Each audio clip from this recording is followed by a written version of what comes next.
शिर्डीच्या साईबाबांच्या मूळ चर्म पादुका देशभरातील विविध शहरांमध्ये दर्शनासाठी उपलब्ध होणार असून साई भक्तांसाठी ही मोठी आनंदाची बातमी आहे। शिर्डीच्या साईबाबा संस्थानच्या वतीनं साईबाबांच्या मूळ चर्म पादुका देशभरातल्या विविध शहरांमध्ये दर्शनासाठी उपलब्ध करून दिले जाणार आहेत। पहिल्या टप्प्यात महाराष्ट्रासह दक्षिण भारतातील 8 शहरांमध्ये 10 ते 25 एप्रिल दरम्यान हा दर्शन सोहळा संपन्न होईल। देशभरातील कोट्यवधी साईभक्त दरवर्षी साईबाबांच्या दर्शनासाठी शिर्डीमध्ये येत असतात। आता मात्र साक्षात साईबाबांच्या मूळ पादुका देशभरातील विविध शहरांमध्ये दर्शनासाठी उपलब्ध होणार आहेत। पहिल्या टप्प्यात राज्यासह कर्नाटक, तमिळनाडू या 3 राज्यातील 8 शहरांमध्ये पादुका दर्शनासाठी उपलब्ध असतील। 10 ते 13 एप्रिल पर्यंत महाराष्ट्रातील सांगली शहर आणि जिल्ह्यातील पेठ, वडगाव येथे भाविकांना दर्शनासाठी साईबाबांच्या मूळ चरण पादुका उपलब्ध होणार आहेत।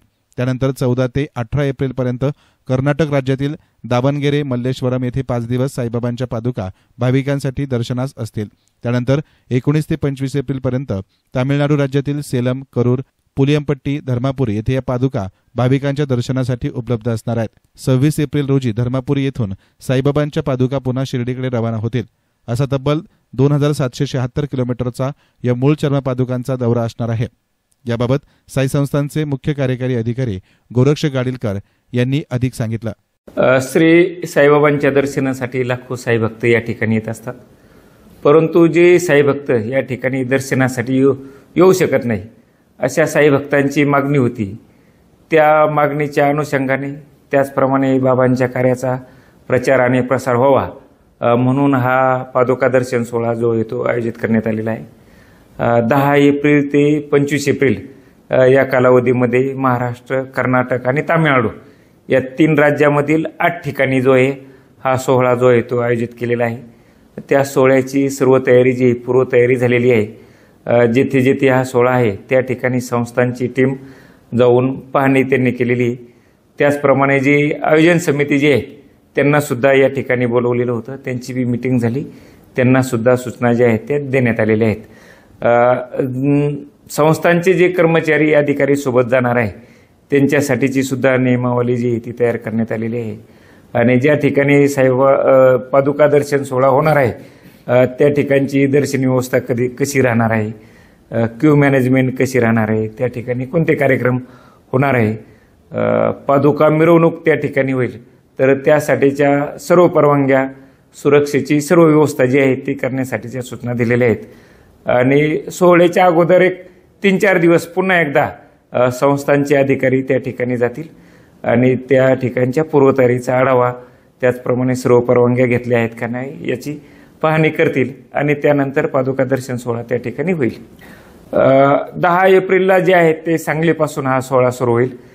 त्यानंतर पेठ, वडगाव, दावणगिरी, बेंगलोर, नंतर सेलम अशा 8 ठिकाणी जे आहे हा पादुका दर्शन सोहळा आयोजित केलेला आहे। आणि मग त्या ठिकाणी पादुका दर्शन सोहळ्यासोबतच संध्याकाळी जे आहे ते साई भजन संध्येचं आयोजन सुद्धा जे आहे ते स्थानिक जे आयोजन कमिटी जी आहे ती त्यांनी केलेलं आहे। 10 एप्रिलला हा पादुका दर्शन सोहळा सुरू होईल आणि 25 तारखेपर्यंत हा दर्शन सोहळा चालेल। 26 तारखेला जे आहेत ते संस्थान पादुका दर्शन जे कर्मचारी सोबत गेलेले ते परत येतील। सुरक्षा पादुका दर्शन सोहळ्याच्या निमित्ताने सुरक्षेच्या संदर्भाने सर्व उपाययोजना करण्यात आलेल्या आहे। संस्थांचे जे सुरक्षा अधिकारी आहेत, संस्थांची टीम सोबत राहणारच आहेत, परंतु ज्या जिल्ह्यामध्ये हा सोहळा आहे त्या ठिकाणचे पोलीस अधीक्षक, त्याचप्रमाणे त्या ठिकाणचे जिल्हाधिकारी यांना सुद्धा या संदर्भाने कळवण्यात येईल। त्याचप्रमाणे डिव्हिजनल कमिशनर जे आहेत, नंतर DIG आहे आणि स्टेटचे जे पोलीस विभागाचे प्रमुख जे आहेत त्यांना सुद्धा या संदर्भाने जे आहे ते कळवण्यात येईल। पण जे आहेत ते आवश्यक परवानग्या, पोलीस परवानगी, स्थानिक प्राधिकरणाची परवानगी या सर्व परवानग्या घेण्यासाठी आयोजन समितीला सुचवलेलं आहे। पादुका दर्शन सोहळ्याच्या निमित्ताने पादुका जे आहेत त्याच्यासाठी एक स्वतंत्र बस जी आहे AC बस त्याच्यामध्ये राहणार आहे। पादुका सोबतच संस्थांचे कर्मचारी सुद्धा त्या बसमध्ये राहणार आहे। त्या बसचं सुशोभीकरण करण्यात येणार आहे आणि सजवून ते पादुका दर्शन सोहळा जो आहे त्या बसमधून प्रवास जो आहे पादुकांचा प्रवास त्या बसमधून होणार आहे। एसएन मीडियासाठी कॅमेरा पर्सन साई सुराळे, शिर्डी।